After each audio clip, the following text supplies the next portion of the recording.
Hey folks, back with another video here. Something I get asked a lot, I think a lot of people do. People ask questions about, does that bass have, 5 or 6 string? Is the low B string, does it sound really good? Is it tight? Usually the word people use. Or is it loose and floppy? So I have a couple of 5 strings. I've actually got 3, but we're gonna keep down to 2 in this video. So I'll do a comparison here of this Carvin USA bass. They're all USA, Carvin land, or Kiesel as they're now known. And I've also got a G&L as well. So let's take a look at, just quickly, the Carvin here, just to let you know some specs and whatnot. This is an active bass. That's active bass and treble. There's no mids. I believe these are true single coils. With Carvins, it's kind of hard to tell because they offered a lot of unique pickup configurations. This is late 90s, early 2000s, I believe. It's got a massive bridge. It's neck through. But probably one of the more interesting things for the purpose of this test is this is a 35-inch scale. What that means is, I believe, from the nut to where the string contacts over here is 35 inches long. And it is fairly well purported that your longer your scale length is, that the better the low notes are going to be. All right, so there it is. I said this is an American-made bass. Very nice bass. Very affordable for what it is. These are pretty sweet basses. So next, all right.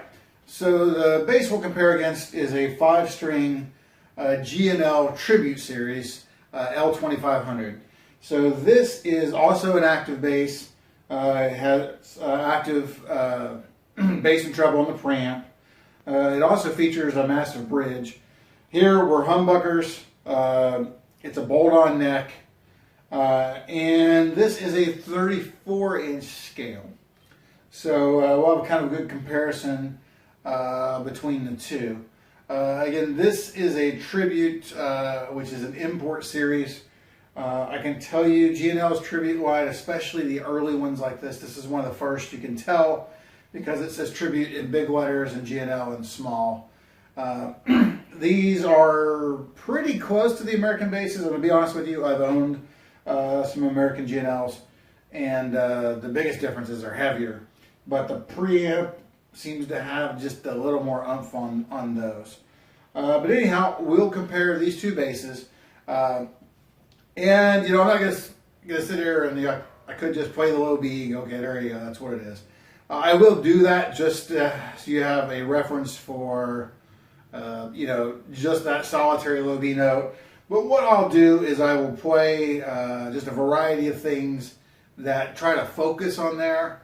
The other thing is everybody maybe wants something different out of a low B. What I think is when you're playing something in the regular bass register, the EADG strings, and then you go to the low B, usually on a good one, there's just something you feel like there's something like, wow, what just happened there? So that's my kind of definition of what I like in a low B. So both these basses for the test, they've got fresher strings, so they got some snap to them. And I'm going to run the basses full out. So on this one, it's got 3 preamp settings. I'm going to run it on kind of the highest output one. Both pickups, bass, volume, treble at full. On the Carvin, just kind of the same thing. So both pickups, volume, treble, bass on full. So let's get the test started. And obviously, we're going to run everything through the same sound, the same tone. So I've got a preset on my Zoom G1XOn, which is actually a guitar effects processor. I've got a good bass preset on that. It's got a little grit to it and a lot of compression. So we'll run both basses through there. I'll play one thing on one bass. I'll play that same thing or at least something very similar if I can remember what it was on the other bass, and we can A-B them back and forth. And with any luck, I will figure out at the end how to put a poll up, and then you guys can vote on which one you think has the better sounding low B string. All right, so let's get started.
Well, it's time to vote. So vote if you like the the black Carvin LB75 neck through 35-inch scale B-string better, or if instead you like the G&L Tribute 34-inch will be better. And don't forget to comment.